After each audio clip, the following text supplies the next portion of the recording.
if you train specifically boxing and nothing else, you don't really even have to watch this video. But I'm gonna get into a little training method that I think is highly underrated in self-defense, particularly. So now, most people that train fighting, they can do a jab and a cross, maybe a jab cross hook. Maybe they can do an uppercut or whatever. That was bad, but you know. But one thing you don't see is people being able to hit the same punch from different angles, especially with both hands. Now, so I think it's extremely valuable to try and mirror as many things as you can. And I have some techniques I don't really do on the other side, like I don't do that one with my left hand, and I don't really do the straight boxing cross with my right very much. I usually do the ballistic. But for the most part, I try to train things more or less identical.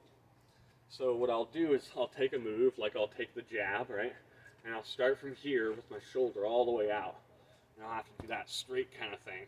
And I'll start with my hand down here, with it here, with it here, here, all kinds of different places. I'll start with it here, depending on which one I'm doing. So you train different positions with your arm, or different directions it's coming from. You're training with different angles so that your body is at, because not every strike can be done from every angle, but the ones that can, you should know how to do it. Because what if someone moves a little bit off the angle? What if you have them lined up right here, but then they move right here, right because they see your movement. So you go bam, you change the direction on them and hit there. You can do the same technique there, there, there, there, right? Especially because there are going to be times that you can be surrounded, or you have 6 or more people on you.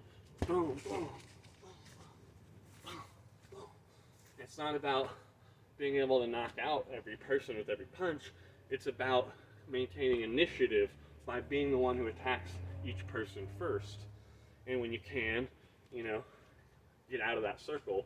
If possible, you want to fucking run, hit one person, take another person down, and without going down, just like, you don't have to drop them, just rush through them, get out of the circle, try to line them up if you can, right?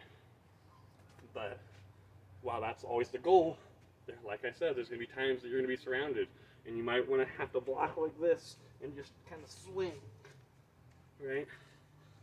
So, Kisi, for example, it's not going to save your life if you train only Kisi every time, but it might help.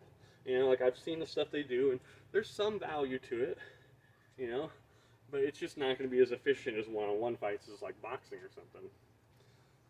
So yeah, just like another thing I do sometimes, another mirror thing is I'll go like this. I made a video just yesterday like this, where it's just boom, boom, boom, boom, boom. And I'm just mirroring it. Whatever I do on one side, I do on the other. Do that with kicks, do that with shoulder checks, headbutts, everything.